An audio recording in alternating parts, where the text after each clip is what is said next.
I saw a woman in red sitting on the blue stone, on the top of the mountain. A lifetime of independence. The scheme she looks back on is 10,000 years. He used the only way he knew himself. The woman named Aju was forcibly brought back to the cottage. After Aju was imprisoned, without saying a word, he just embroidered rhododendrons and a 9-character day after day. My brother sent someone to find out his origin, although he had doubts in his heart. But for the sake of his brother's obsession, he chose to default. Amin began a long road to attack the heart. He decorated it with rhododendrons all over the mountains. His room was gone. He ordered people to make fake flowers that would never wither out of silk cloth. This clumsy affection. Finally, in exchange for Aju's first response, she painted a portrait of her wanting to keep her beauty. What you can get is still the cold words. I'll go renew it for you.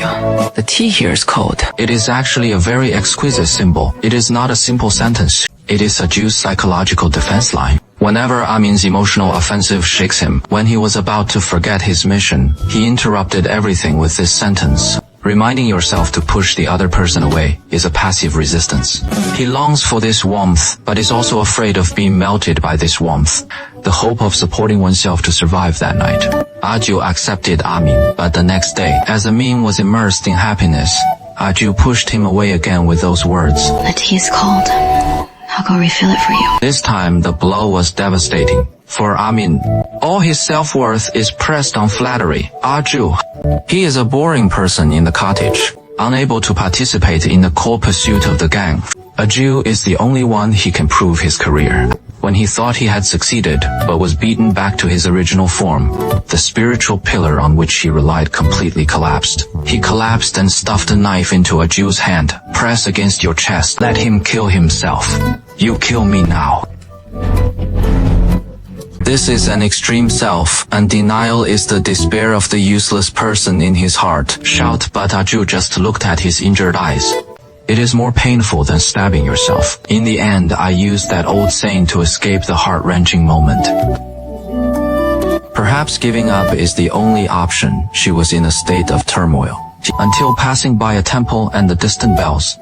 Let her calm down instantly, maybe shaving and becoming a monk. As long as you never see it again, her heart won't hurt anymore. The abbot saw that his world was not over, so he only left him to stay in the temple for a while. But the most difficult thing to cut off in the red dust is love, after all. A few days later, Aju still came. He built a hut not far from the monastery, bring tea and rice to Amin every day. If he doesn't eat, he puts it at the door. Continue to deliver the next day. Once before the person left, the tea was cold.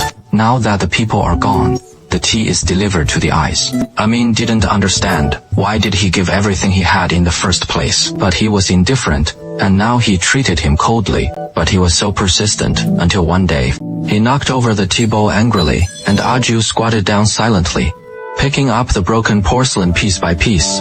Let the sharp fragments cut through the palm of your hand.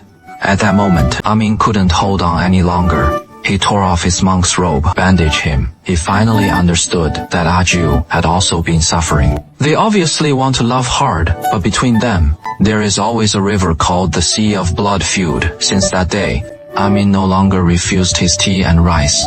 Aju still lives in a thatched hut outside the temple, and takes care of his daily life. Those days of drinking tea in the temple were the most peaceful in his life, the happiest time. He thought that life could go on like this forever. At dusk, but Aju has not arrived. Just when Amin was surprised, he was wearing the red clothes he had worn when he first met him, and broke in with a panicked face. What is wrong? You come with me. It is too late. The brothers of the cottage helped their seriously injured brother into the monastery. They were ambushed by their enemies on their way down the mountain. Amin couldn't figure it out. The secret passage down the mountain, only a few of his cronies and his brother, knowing how to expose him, desperately drugging his brother. But Shui, I can't stop. The brother held on to his last breath, looking at this silly brother, the only concern before he died. Or let him stay away from the rivers and lakes. Grievances. He looked at Aju on the side. His eyes were full of pleas. You promise me. Get out alive. Aju nodded silently. My brother finally smiled, and closed his eyes. Amin still has no time to grieve. The shouts of the pursuers outside the courtyard were everywhere. He wanted to rush out to avenge his brother, but was stopped by Aju. Aju cried outside the courtyard. You promised! I will let him go! What you promised me has nothing to do with him! If I don't promise you, how can you do what I say?